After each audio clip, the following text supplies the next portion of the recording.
Hey guys, about time I do a review part 2 of the 270 CFX, huh?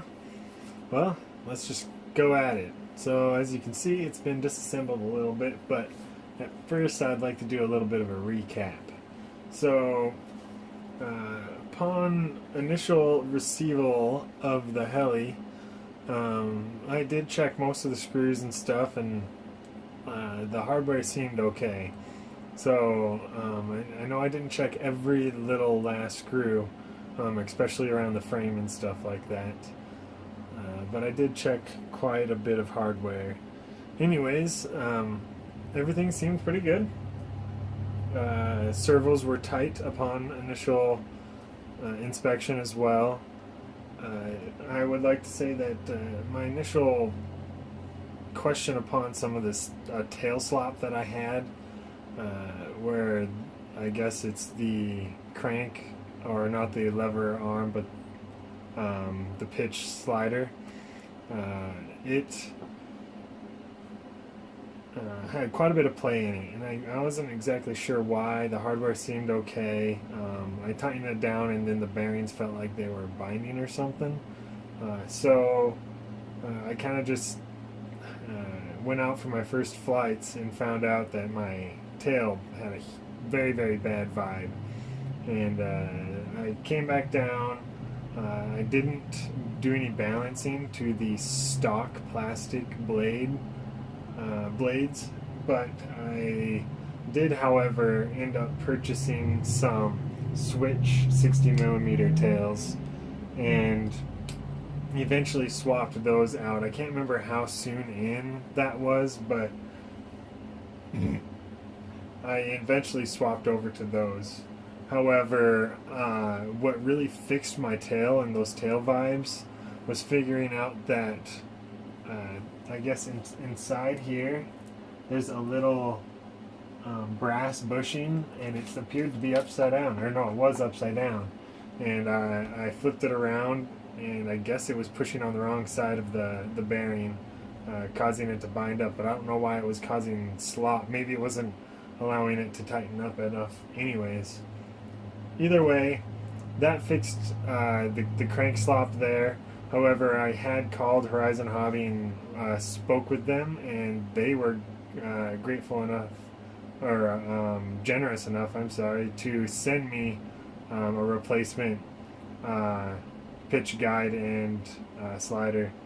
So that's cool. I mean, I've got a spare, but I should have inspected it a little more and disassembled it first. But Horizon Hobby has been very good throughout this whole process with any questions I've had. And we'll touch base on that later again. So I also had a buddy help me shim the tail, which helped take some of the in and out slop away, or pretty much all of it. Some of it has come back now, but that's I think I'm approaching 100 flights on this guy.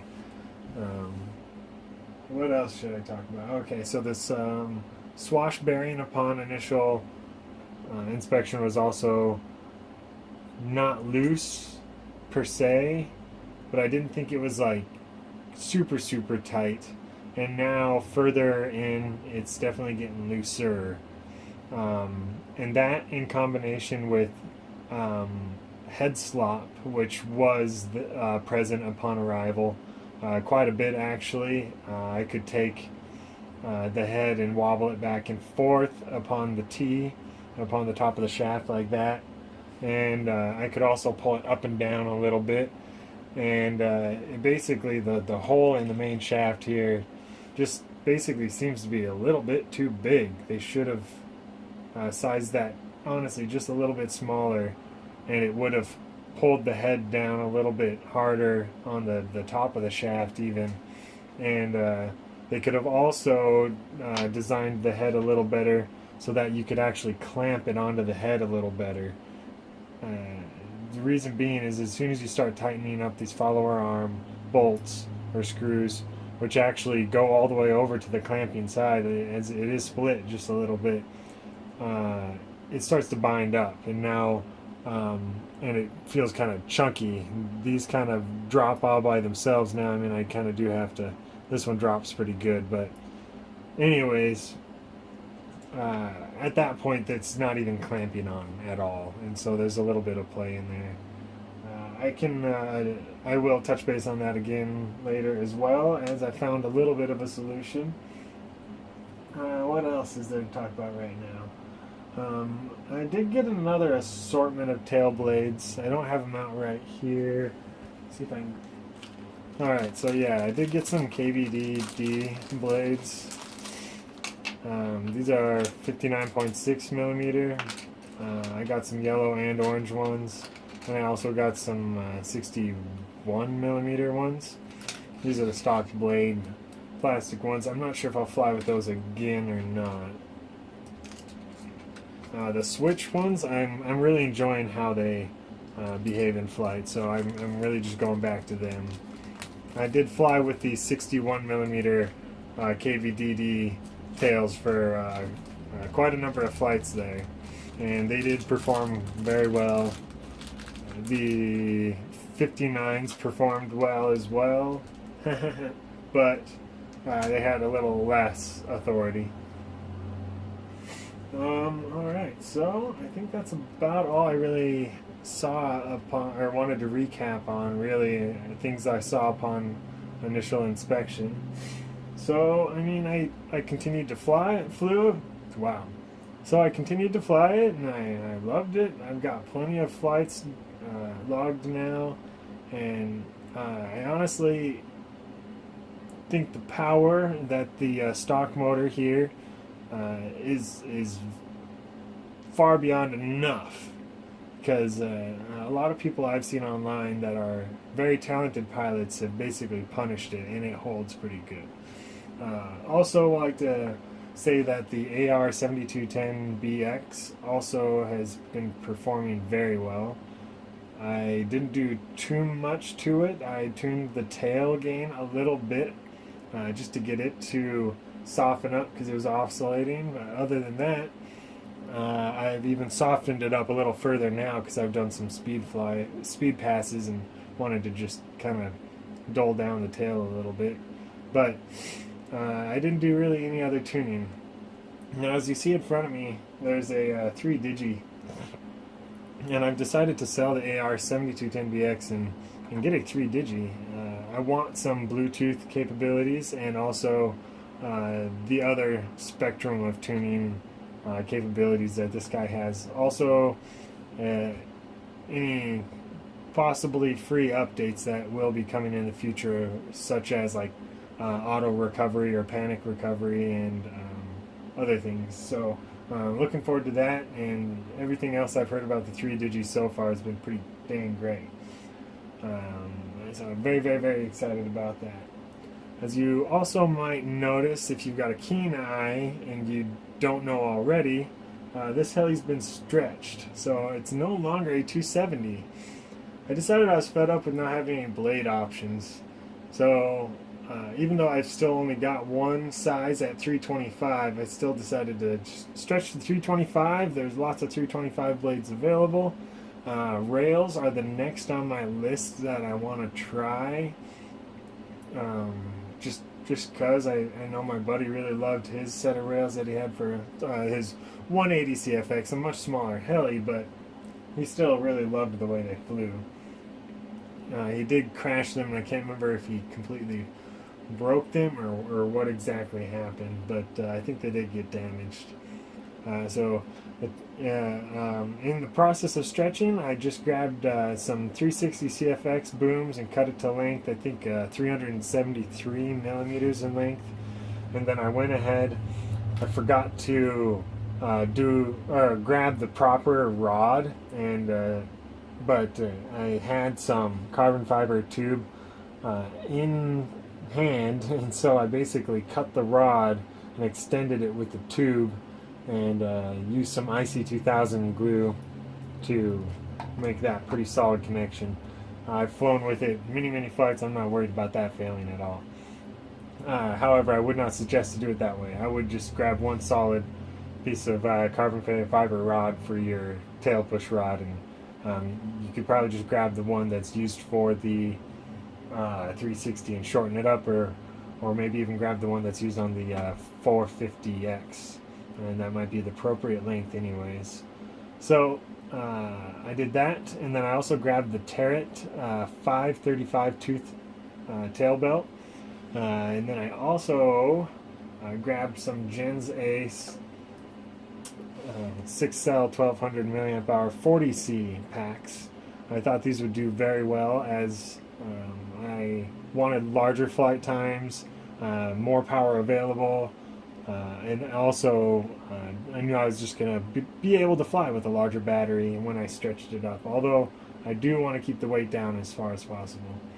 The blades I went with were just cheap Rotor Star blades from Hobby King, but they seem to be performing very well. They were perfectly balanced upon arrival.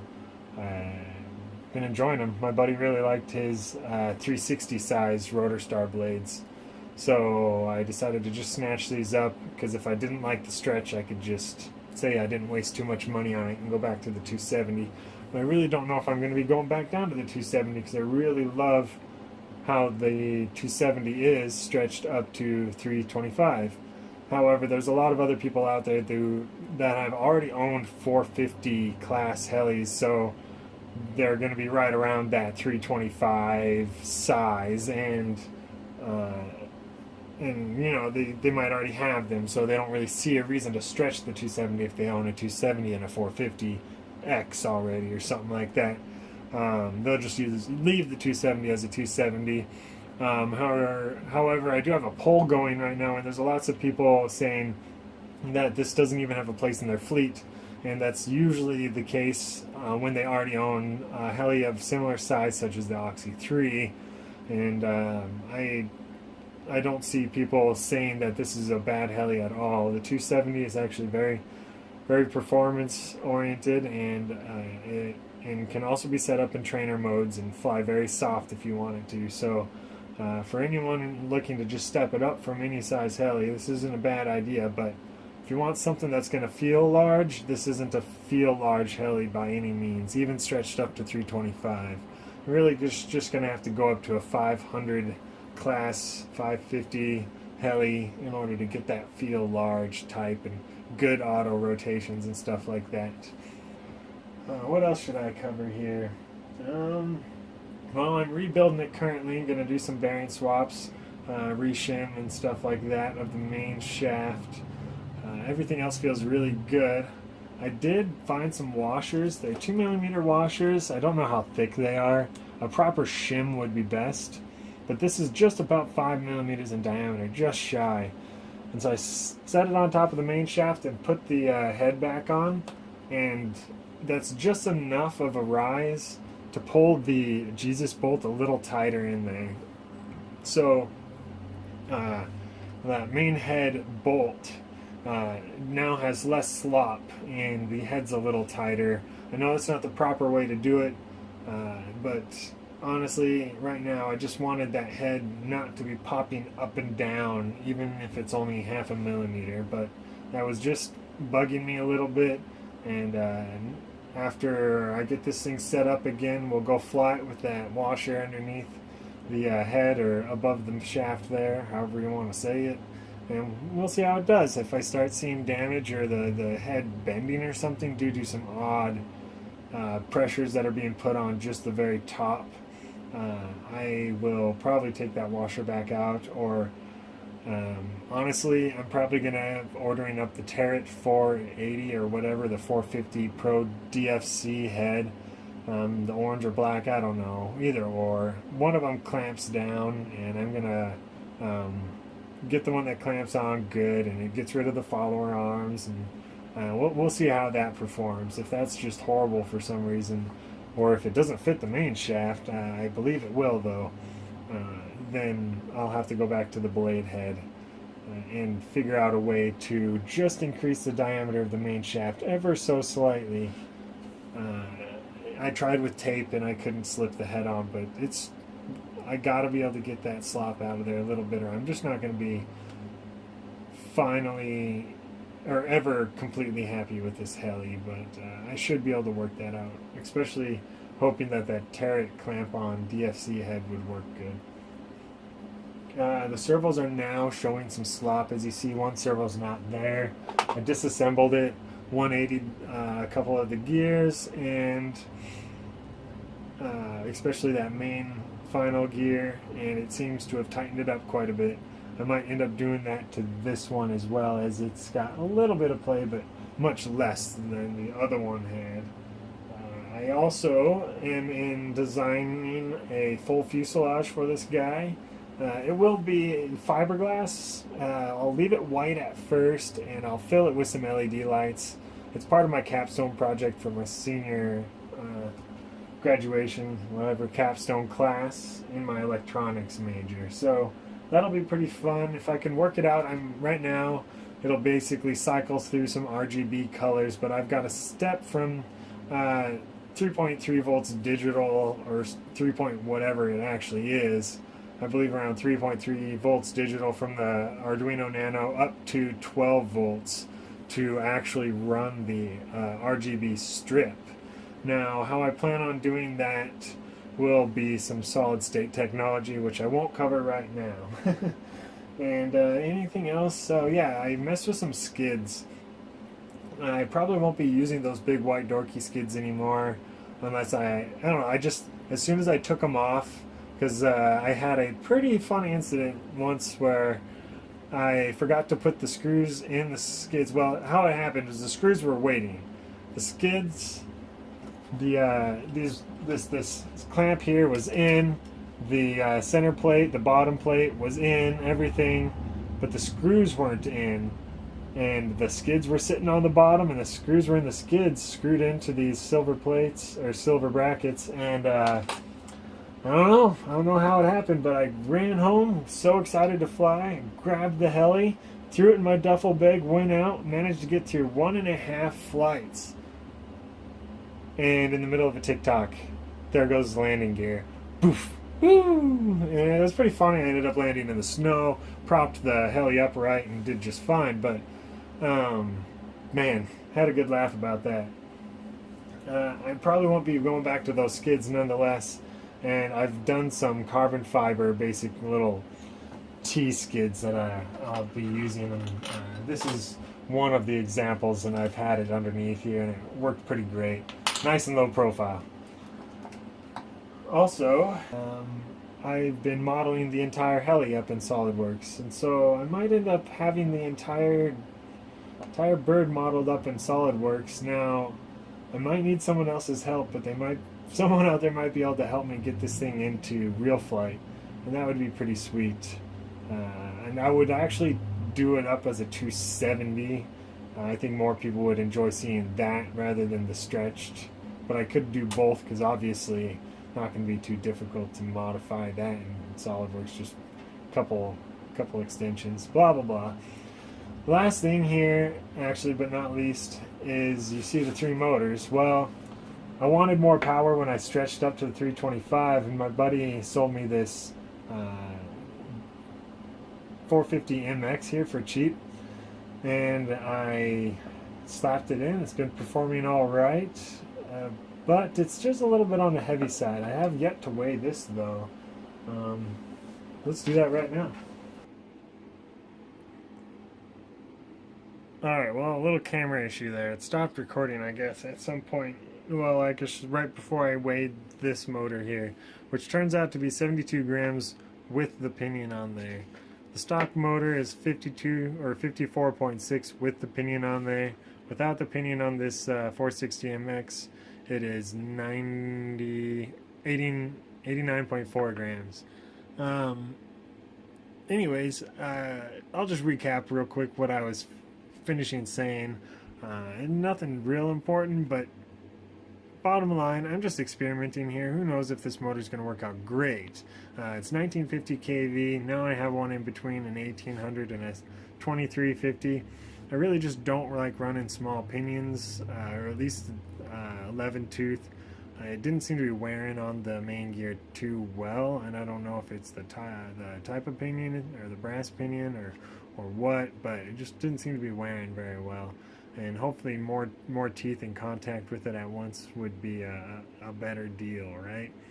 I had a ton of fun, or have been having a ton of fun with this heli. If anyone's considering going and getting it, I guess I would say go get it. I mean, the only reason you would be specifically is if you need auto level out of the box, or if you don't want to go build something. Otherwise, I mean, there's plenty of other helis out there, but this is a great heli if you wanted to go grab something out of the box and just go pound it down, because the power that's available, everything else that's available, Horizon Hobby is giving me great support. They're sending me a new swash because of bearing issues and such, and I can't really swap the bearing out, so I don't know what else to do there. I haven't damaged the swash at all, but yeah, I mean, take it easy, guys, and leave all your comments and questions down below. And I hope to see you next time with some more flights with the new motor in there, and maybe even some new rail blades or something like that.